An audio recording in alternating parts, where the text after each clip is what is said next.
嗨，大家好，我是 Judy， 你们好吗？不知道你们最近有没有注意到一个新闻 ，WeWork 竟然申请破产保护了。这就是为什么我今天要做这集影片，因为我在美国去的共享办公室就是 WeWork 办公室，我之前还拍过他的办公室开箱影片，所以今天这集影片呢，我就要跟你们分享这整件事件的来龙去脉，告诉你为什么曾经市值高达47亿美元的公司，到现在会要申请破产保护，以及这件事情对我的真实影响，还有我的一些感受，所以不要忘记影片要看到最后哦。那在今天的影片正式开始之前呢，我想先进入一段小小的工商时间，感谢 Surfshark VPN 支持我制作今天的这支影片，同时也是因为 Surfshark VPN 让我今年可以在很多不同的城市远距工作，包括柏林、纽约、多伦多还有温哥华，它让我不用担心我的个人资料会在公共场所连接 WiFi 的时候会遭受被泄露的风险，比如说像是机场还有咖啡厅，因为 Surfshark VPN 可以利用加密技术帮我的网络连接加上一个隐形的保护罩，让我所有的数据和浏览活动都被加密。不止如此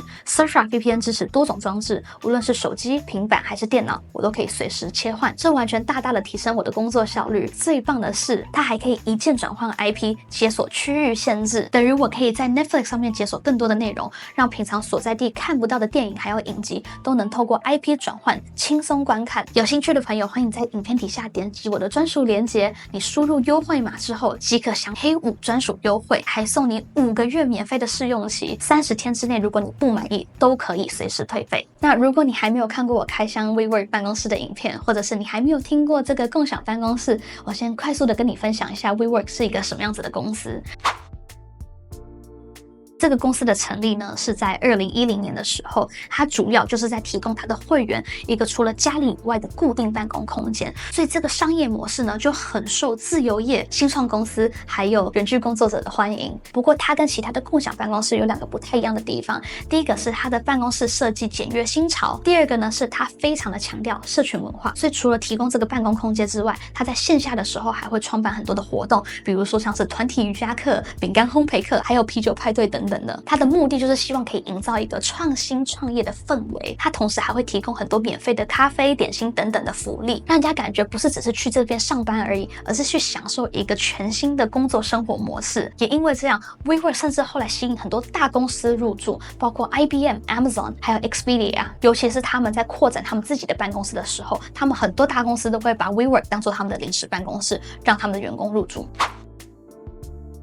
WeWork 呢，后来在短短的几年内就快速的扩张，甚至拓展到很多不同的国家还有城市，成为全球最大的共享办公室提供商之一。现在在全球119个城市，你都可以看到 WeWork 的身影，总共加起来竟然高达有657间的办公室。2019年的时候，它也来到它的全盛时期，当时这间公司的市值高达47亿的美金，你就知道所有的投资者在那时候对这间公司有多高的评价，还有多高的期待。同时，也是在2019年的时候 ，WeWork 这家公司准备要上市。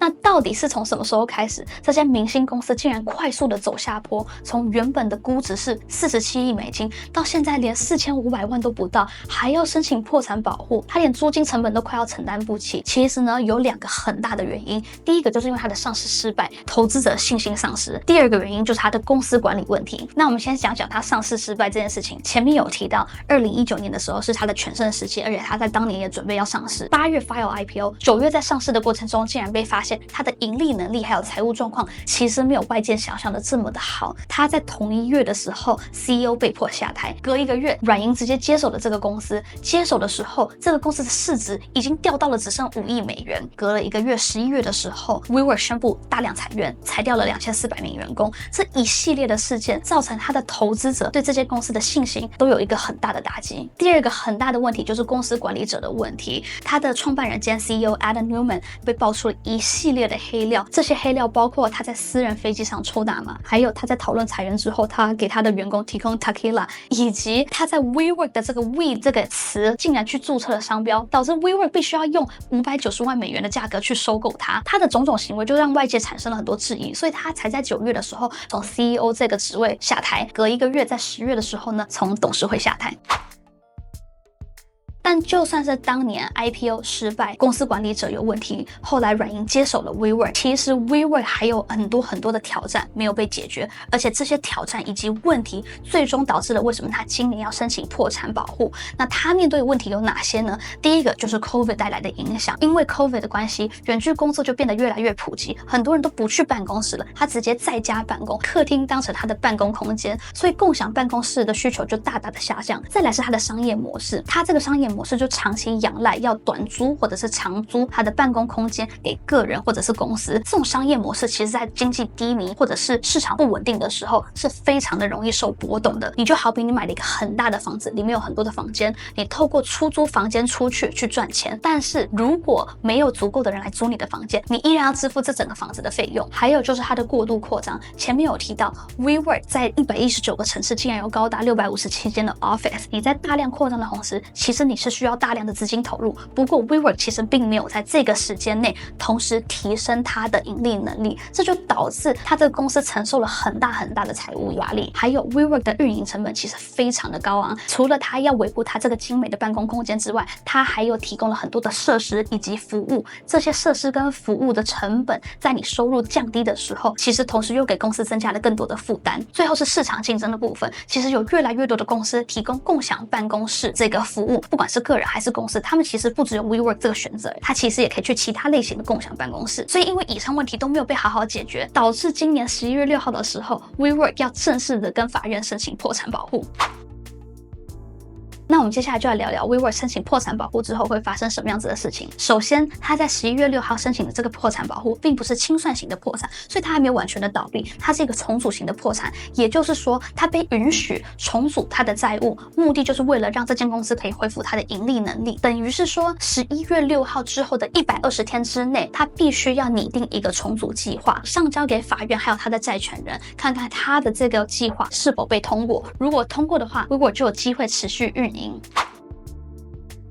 好，那我们接下来聊聊 WeWork 会怎么进行它这个重组的计划。目前透露出来的可以分成3个部分，第一个就是债务的重组以及股权的转换。其实他已经跟他90%的债权人拟定好了一个协议，这个协议基本上就是讲说，他把他们30亿的债务转换成公司的股份，这样做的好处就是可以减轻公司的债务负担。第二个呢，就是重新谈判租约 ，WeWork 可能会终止一些不是那么赚钱的租约，或者是成本特别高的租约。现在已经知道是他会在纽约关掉他很多的 office。这样做的好处呢，是它可以节省很多大量的租金成本。最后呢，是调整公司经营的策略，所以它接下来可能会推出一系列的计划，去节省它人力方面的成本，或者是吸引更多的客户，增加它的营收。所以此时此刻，其实 WeWork 正在面临一个非常重大的转折点，它能不能持续的经营下去，完全就是看它这个重组的计划能不能被采纳，而且被采纳之后，它是不是真的可以好好的实施这些措施。